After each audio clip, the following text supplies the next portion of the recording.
बिहार चुनाव में अब स्टार प्रचारकों की रैलियां शुरू हो गई हैं।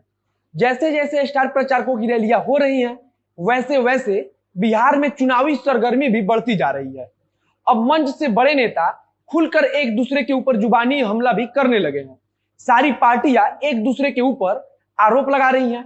वहीं अब भाजपा की तरफ से कमान खुद नरेंद्र मोदी ने संभाल लिया है। कल नरेंद्र मोदी ने बिहार में जनसभाओं को संबोधित किया। उन जनसभा से जमकर राजद, कांग्रेस और महागठबंधन के अन्य दलों पर हमला बोला है। प्रधानमंत्री ने तेजस्वी यादव के 10 लाख वाले रोजगार को रिश्वतखोरी का उपाय बताया, तो वहीं राहुल गांधी ने प्रधानमंत्री को झूठा करार देते हुए सेना के अपमान का आरोप लगाया। अब आगे बात करने से पहले अपना परिचय दे देता हूं। नमस्कार, मेरा नाम है मोहित कुमार सिंह और आप देख रहे हैं जनता जंक्शन। नरेंद्र मोदी जब कल बिहार में आए, तब उन्होंने अपने भाषण की शुरुआत बिहारी अंदाज में किया। प्रधानमंत्री ने सासाराम में भोजपुरी से, तो गया में मगही और भागलपुर में अंगिका से भाषण की शुरुआत की। प्रधानमंत्री ने कहा कि 1990 में जो सरकार बनी थी, उसने बिहार को कुव्यवस्था और अराजकता में ढकेल दिया था। एक एक सरकारी नौकरी के लिए लाखों की रिश्वत लगती थी। आम लोग गाड़ी खरीदने से भी डरते थे कि किसी एक विशेष राजनीतिक पार्टी वाले को कमाई का पता न चल जाए। आगे प्रधानमंत्री ने कहा कि इसी पार्टी वाले अब बिहार को ललचाई नजर से देख रहे हैं। उन्होंने तेजस्वी यादव के 10 लाख नौकरी वाले वादे पर तंज कसते हुए कहा कि यह 10 लाख नौकरी उनके लिए रिश्वत है। राष्ट्रहित के मुद्दे को नरेंद्र मोदी एक बार फिर से बिहार चुनाव के लिहाज से धार देते हुए दिख रहे हैं। उन्होंने साफ साफ कहा कि विपक्षी दलों को राष्ट्रहित से चिढ़ है। 2014 के बाद राष्ट्रहित का मुद्दा हर चुनाव में, चाहे वह किसी राज्य का हो या फिर पूरे देश का, ऐसे ही हवा में लहराता रहा है। प्रधानमंत्री नरेंद्र मोदी इस बार फिर से बिहार चुनाव में इसी राष्ट्रहित के मुद्दे को भुनाना चाहते हैं। बिहार चुनाव में महागठबंधन के लिए राष्ट्रहित का कार्ड कुछ ज्यादा घातक हो सकता है। यह बात नरेंद्र मोदी पहले से ही जानते हैं।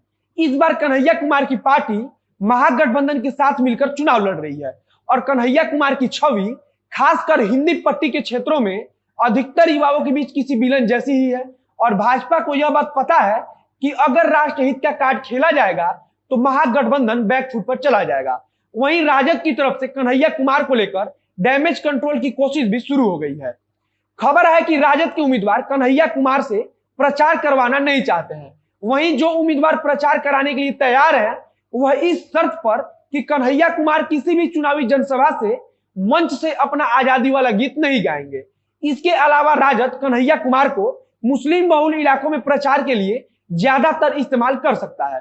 राजद के लिए इस बार मुसलमानों को लुभाना और अधिक मुश्किल है, क्योंकि बिहार विधानसभा चुनाव में ओवैसी की पार्टी खुद उपेंद्र कुशवाहा और बसपा के साथ मिलकर चुनाव लड़ रही है।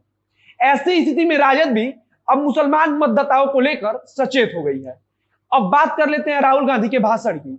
यूं तो चुनाव बिहार का है, लेकिन राहुल गांधी के भाषण में 80% हमले केंद्र की मोदी सरकार पर हो रहे हैं। राहुल गांधी ने कहा कि बिहार में 19 लाख नौकरियों का वादा करने वाली भाजपा उसी तरह नौकरी देगी जिस तरह लोगों के बैंक खातों में 15 लाख रुपए जमा कराया और 2 करोड़ युवाओं को नौकरी देने का वादा किया था। इसके अलावा राहुल गांधी ने भी समय की जरूरत को समझते हुए राष्ट्रहित का कार्ड खेल दिया है। राहुल गांधी ने कहा कि प्रधानमंत्री बिहार के उन युवाओं को नमन करते हैं जिन्होंने गलवान में बलिदान दिया है, लेकिन मोदी जी ने चीन के घुसपैठ के बारे में देश से झूठ बोलकर सेना का अपमान किया है। सवाल यह है कि चीनी सेना ने हमारे 20 जवानों को शहीद कर हमारी 1200 वर्ग किलोमीटर जमीन भी ले लिया है। राहुल गांधी ने कहा कि प्रधानमंत्री मोदी 2 करोड़ नौकरी का वादा करते हैं, लेकिन पूरा एक भी नहीं करते हैं। समय आने पर किसानों और मजदूरों के सामने सर झुकाते हैं, लेकिन जब काम की बारी आती है तब अडानी और अंबानी का करते हैं। वहीं प्रधानमंत्री ने एक रैली से 15 साल पहले की बिहार और आज की बिहार की तुलना की। उन्होंने कहा कि पहले की सरकार में नरसंहार, अपहरण और अन्य कई दूसरे तरह के अपराध फल फूल रहे थे, लेकिन हमने इसे रुकवाया। उन्होंने बताया कि उस समय बिहार के विकास की दर बहुत कम थी। उस समय बिहार का कुल बजट 24,000 करोड़ रुपए का था, जो आज का बजट 2.11 लाख करोड़ रुपए का है। वहीं इन सब रैलियों के बीच कल पूर्णिया में राहुल गांधी के हेलीकॉप्टर को जिला प्रशासन ने नहीं उतरने दिया, जिस पर जमकर राजनीति हो रही है। जब बवाल ज्यादा बढ़ा तो जिला प्रशासन ने स्पष्टीकरण भी दे दिया है। जिला प्रशासन ने बताया कि पूर्णिया एयरफोर्स स्टेशन जिला प्रशासन के अधिकार क्षेत्र में नहीं आता है।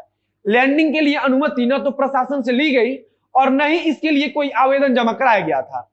अब आगे अभी जुबानी जंग और बढ़ेगी और जैसे जैसे कोई खबर आएगी उसे हम आप तक पहुंचाते रहेंगे। इस वीडियो में बस इतना ही। वीडियो अच्छा लगा हो तो शेयर कीजिए, फेसबुक पर देख रहे हैं तो पेज को लाइक कीजिए, यूट्यूब पर देख रहे हैं तो चैनल को सब्सक्राइब कीजिए। बाकी स्क्रीन पर जो डोनेशन की जानकारी दिख रही है उसके माध्यम से आप हमारी मदद जरूर करें। मिलते हैं फिर बहुत जल्द अगले वीडियो में। कैमरे के पीछे खड़ी है सौम्या राठी और मैं मोहित कुमार सिंह। धन्यवाद।